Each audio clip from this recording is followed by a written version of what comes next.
I've been here for over 30 years on this place. Right from the start, I've wanted to do more grazing and less feeding.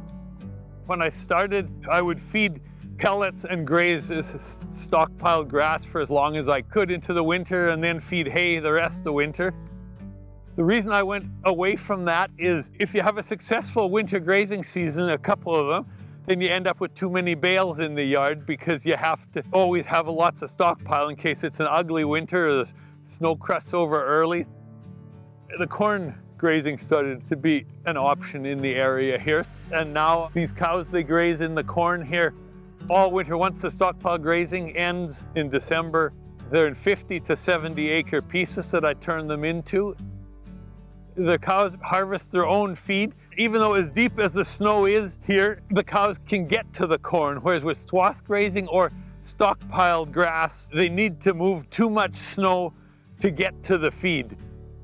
The biggest problem is when the snow gets deeper like now, they won't be able to clean up as well. They won't be able to get those cobs. The stalks, they'll graze them down because they're standing, but the leaves and the cobs that get trampled down, those ones they won't be able to get. Having said that, if we do get an early spring, that's why I leave this high field for the very last one so that the cows can be on the higher ground here.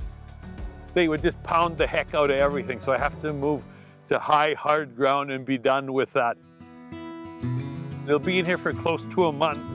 If they were only in for a week, they'd eat good stuff for 4 days and stalks for 3 days, but this way it's too long of a time. So I supplement depending on the year and the economics, either with protein tubs or with pellets.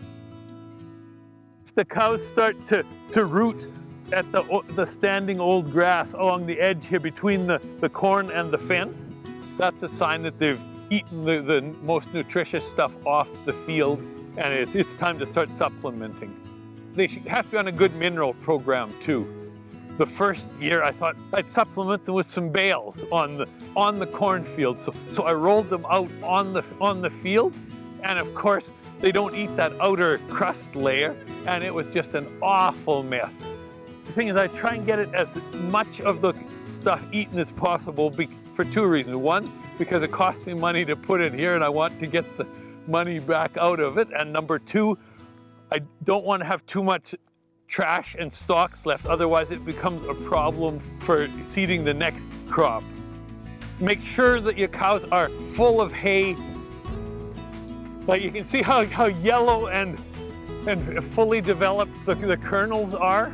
This is a very powerful feed, and it's very important that these cows are full, like when they go in. I can't emphasize that enough, because they will just go in there and pig out on the cobs. It'd be just like turning them into a field of standing barley. They'll bloat.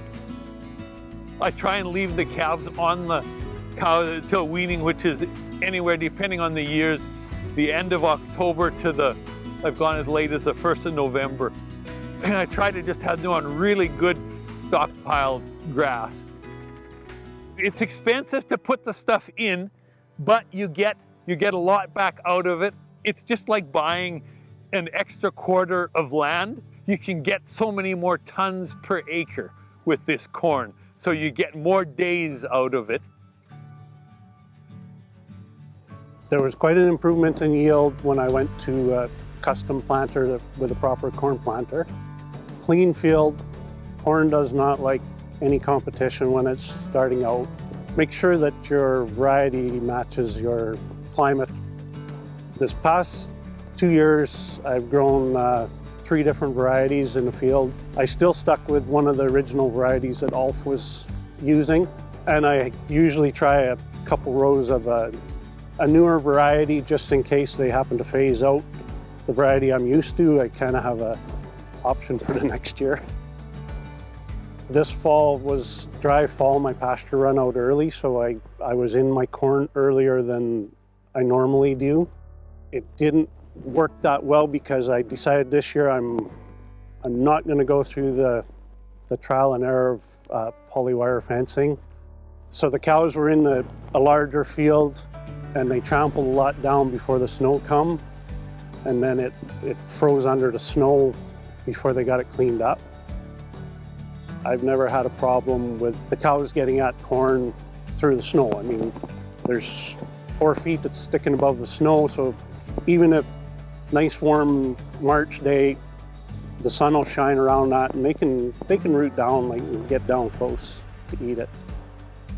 I can get more tons per acre than I can with any other crop. Like everybody, I've only got a limited amount of land resource, so you make the most of it.